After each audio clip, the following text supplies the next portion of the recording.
Today's build is based on the Hive wizard. We're going to be using weapons that remind me of the wizard's electric blasts and copying over abilities from the wiki. We'll also be using an exotic and artifact that pair well with the theme and don't add anything too fancy, while still making this build viable in GM level content. For the subclass, Storm Trance Super, Healing Rift, and Pulse Grenade are all locked in because of the cosplay. Ball Lightning was chosen for its ability to summon a lightning bolt at long range, but for the most part, we'll be using our melee with Lightning Surge, which will allow us to summon lightning bolts from the sky. Lightning bolts will also be summoned every time we discharge Bolt Charge, and then using Electrostatic Mind, which will simply generate a lot of ionic traces, giving us higher uptime on our abilities, as well as giving us some super energy because of our artifact perks.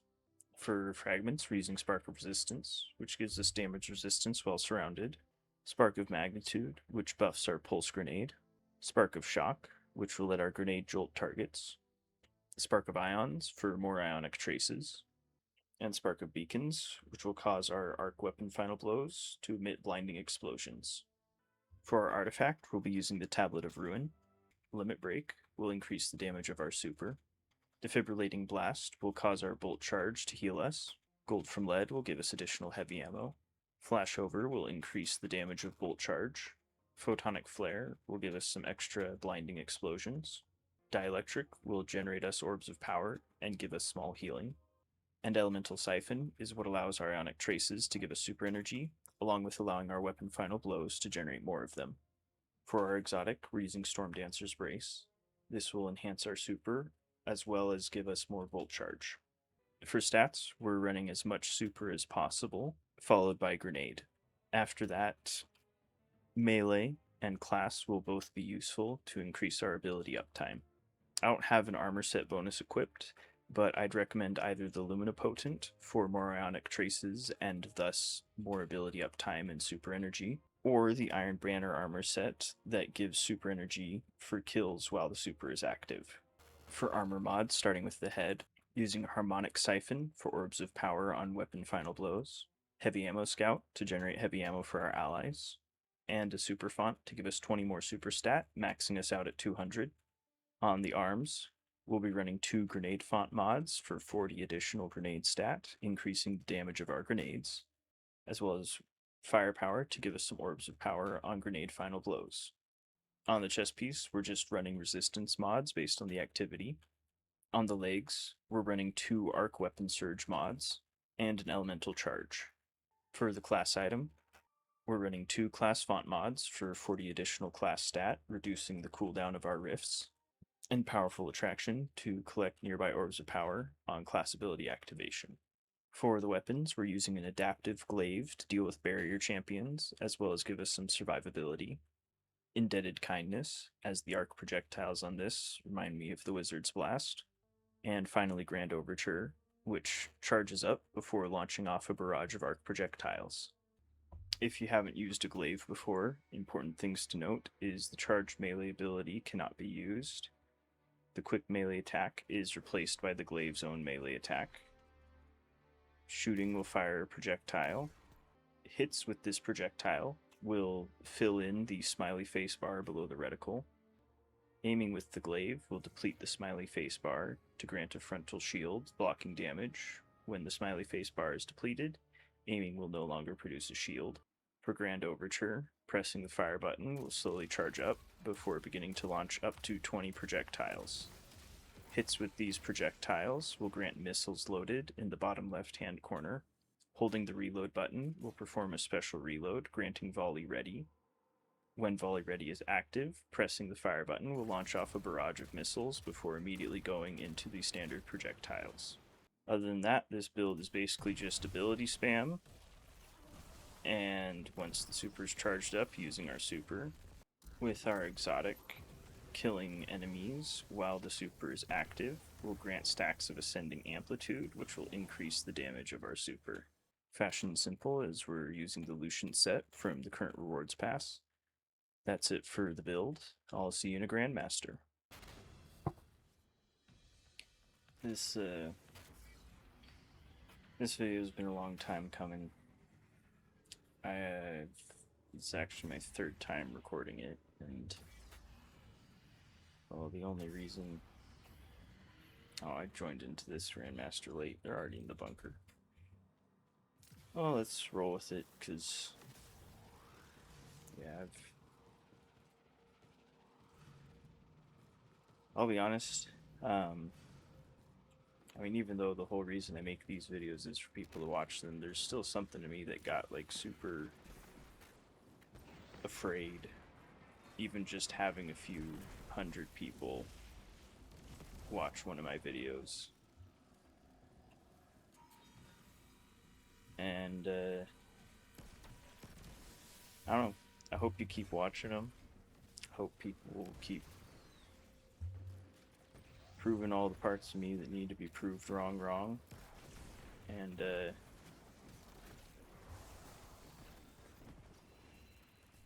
yeah, the first two times I recorded this video, I was trying to talk about golf. The first time I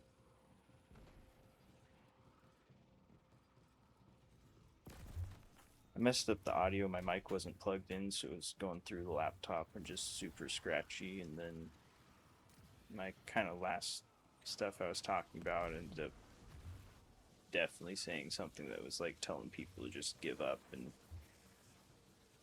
not try to be amazing. And that's not at all what I believe or want people to do. And it can be one of the disadvantages when trying to talk in parables. But I don't know, there was a lot of good stuff in my golf rant, so I'm gonna try to give it again. And at this point, if it fails, it fails, you know? So, that lightning bolt definitely looked like it was in front of me, and I definitely did not react at all to noticing my health bar starting to go down. But my ally got it in there anyways, which is good. So the golf rant starts with the idea that golf is a sport that involves trying to hit a white ball towards and eventually into a hole in the ground. And one of the cool things about golf is, now I have to remember,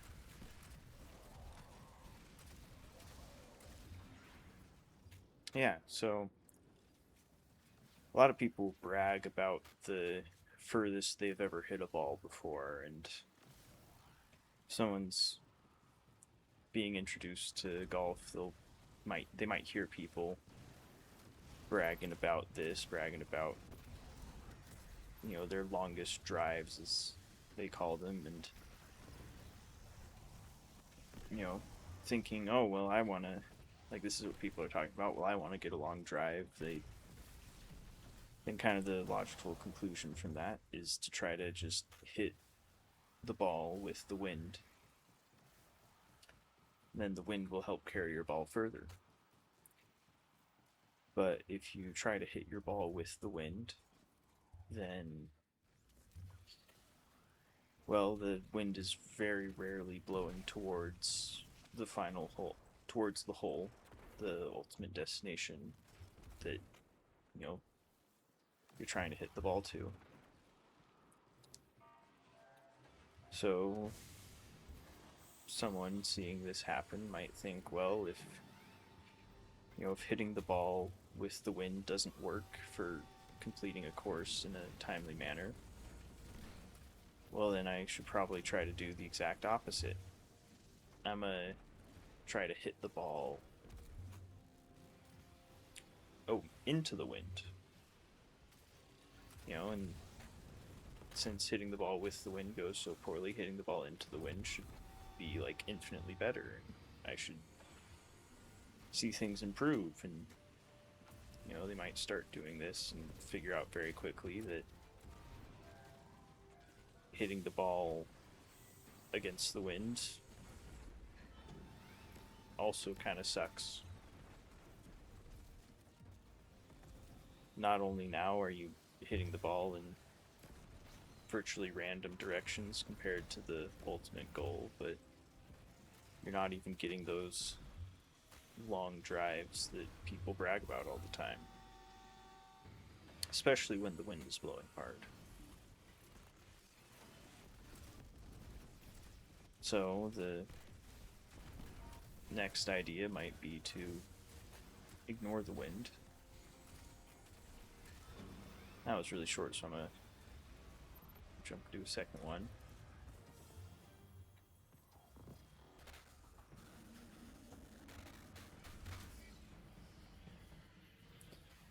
So there's probably going to be some cutting because I'm going to need to figure out where I was. Or maybe I won't cut it. Make these more freeform. So after hitting it with the wind and then into the wind and having neither of those work, kind of the next step would then be to ignore the wind entirely. Just focus on the desired destination. And any time that the wind is relatively weak, this strategy will actually work quite well. Significantly better than the other two strategies tried before.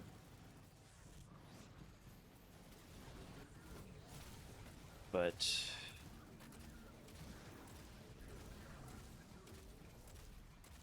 inevitably,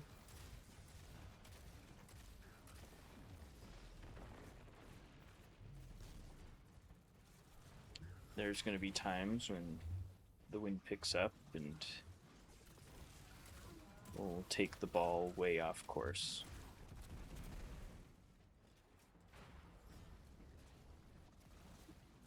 Since the wind has been ignored, there will likely seem to be no reason for this inexplicable phenomenon.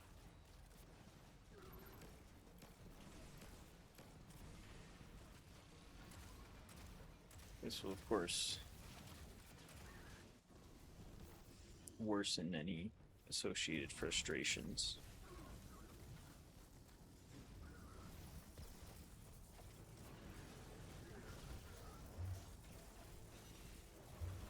But eventually, one might remember the wind. And in remembering the wind, pay attention to it again.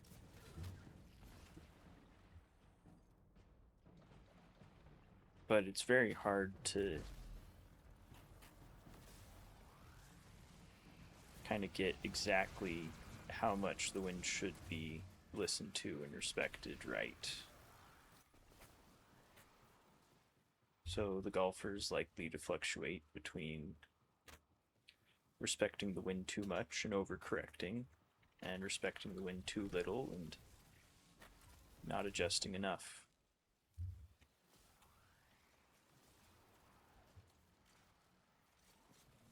Doesn't mean they're uncoordinated or incapable of learning to golf. It just means that they haven't learned what they need to learn yet.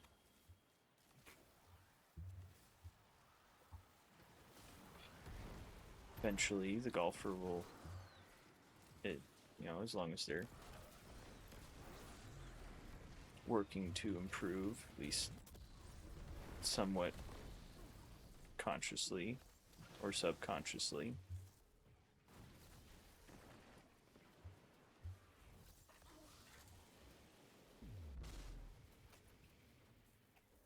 they'll learn to respect the wind the right amount without overly fearing it. They'll know how to respond to the wind without the wind controlling them. This is a pretty hard place to reach, and even having reached it doesn't mean that the golfer is going to be excellent or perfect with their aim and power.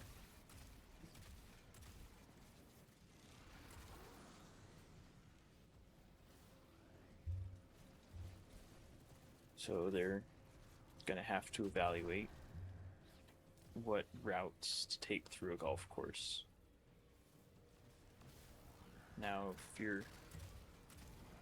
if someone had perfect aim and could hit the ball however hard they wanted to, then the fastest way to complete a golf course would always just be with a hole-in-one. But I don't know of a golfer alive who actually has the ability to just always hit a hole-in-one. Now, there are times when a golfer will have reason to try for a hole-in-one, even though they're not sure to get it, but most of the time at least when I've seen golf, they seem to go for more consistent and better in the long-term strategies that involve getting the ball first, onto the putting green and then eventually putt into the hole. Depending on the course, the hazards present,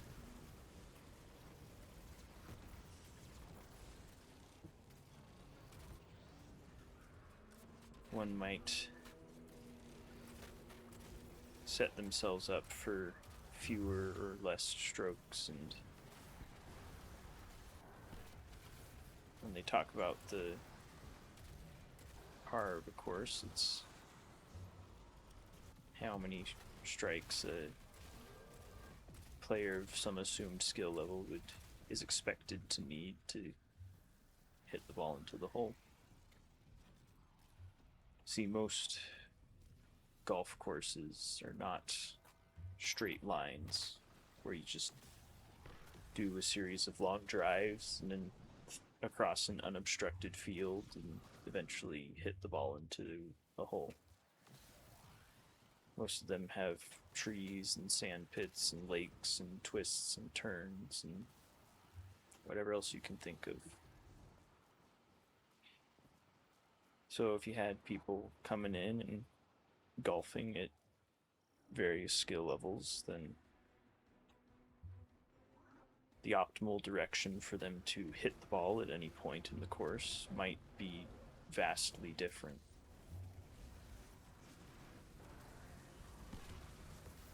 Someone who was confident in their ability to hit a ball a certain distance might decide to shoot over a lake instead of around it. Someone who wasn't quite as skilled would be making a serious error if they were to try and just shoot the ball over the lake. They'd get themselves stuck in the same spot, hitting the same ball over and over and over again.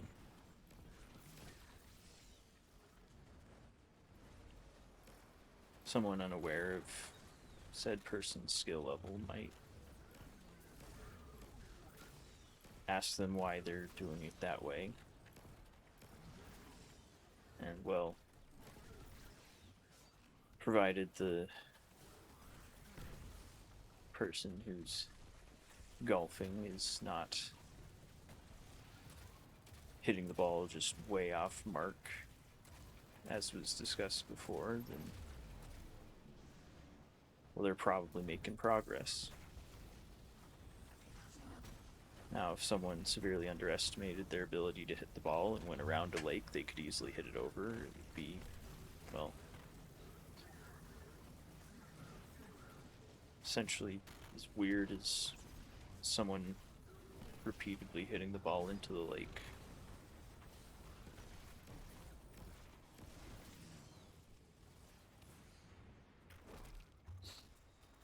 Now,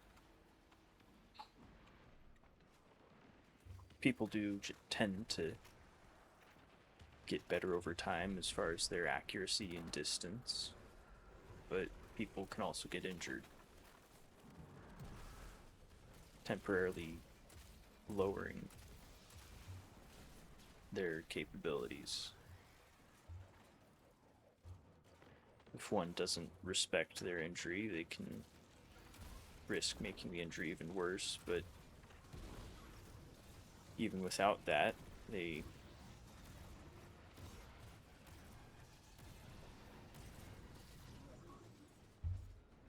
expose themselves to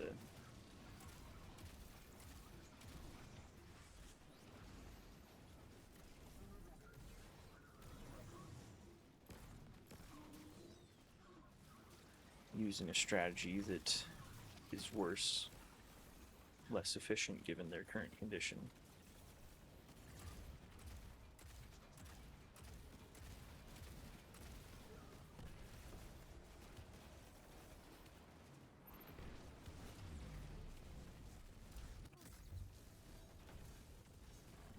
So people slowly get better and mentally update their current skill level in accordance with the improvements and injuries they make, and apply that to the course in front of them to find what for them is the optimal route. And all those routes look a little different, but if they're good routes, they all lead toward the same hole.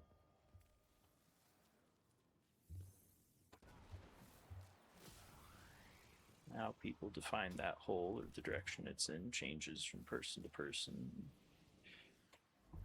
Some of those descriptions don't work well, but I don't know, I believe the hole exists, even if some people who believe that point somewhere that I don't understand. Thank you very much for watching, and I'll see you in the next episode.